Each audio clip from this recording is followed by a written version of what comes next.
In the last video, we confirmed that what influences on social media generally referred to as Japanese pitch accent is the common Japanese accent, and that the accent actually spoken by native speakers is much more diverse. In Japanese learning communities on social media, you might sometimes hear this: if you get the accent wrong, you will be misunderstood or difficult to understand. Therefore, you should learn Japanese pitch accent. However, as we learned in the last video, various accents exist in Japanese. Let's try saying, "Today it will rain, so you'd better take an umbrella," using both the common Japanese accent and the Keihan type accent.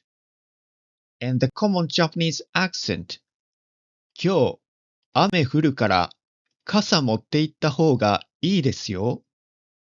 In the Keihan type accent, 今日雨降るから傘持って行った方がいいですよ.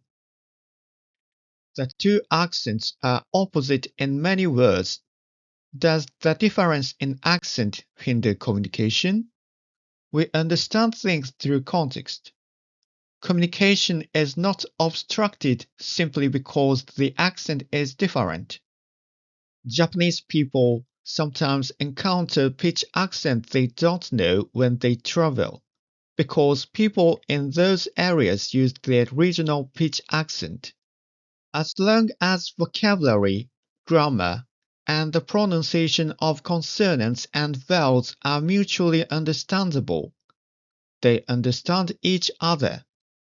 In this way, there is a crucial connection between pitch accent and regional community.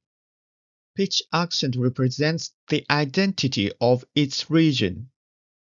People from a particular region feel familiarity with those who have the same accent.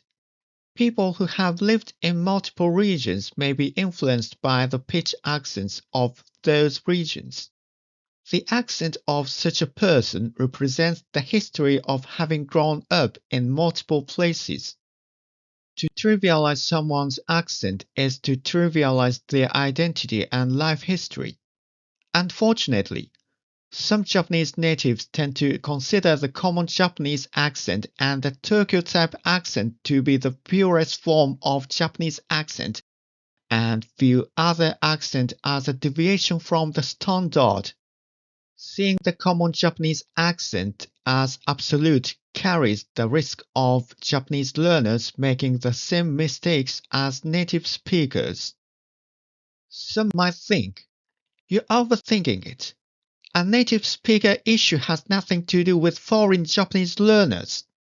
However, this concern might be already becoming a reality in some cases. Unconscious biases held by native speakers might be unintentionally transmitted to Japanese language learners. Let's imagine, for example, a learner who diligently studied and mastered the common Japanese accent. That person might one day point out the accent of another learner as wrong. However, the accent that was pointed out as a mistake might actually be the accent of a specific region.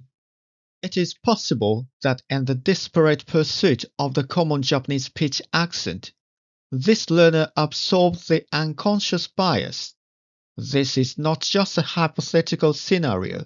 In fact, I have already seen an incident very similar to the one I just described. The responsibility for this likely lies with native speakers. Some native speakers say things like, "You will be misunderstood or embarrassed if you don't speak with the correct and normal pitch accent." They unintentionally implant the misconception that there is only one correct Japanese pitch accent. This may have led to the biased view that anything other than the standard accent is a deviation. Now, let's return to the initial question. Is Japanese pitch accent really important? It is truly important. The Kagoshima type accent is important for Kagoshima dialect speakers. The Keihan type accent is important for Kansai dialect speakers. And the Tokyo type accent is important for speakers of the Tokyo dialect. This is because accent represents the identity of each region.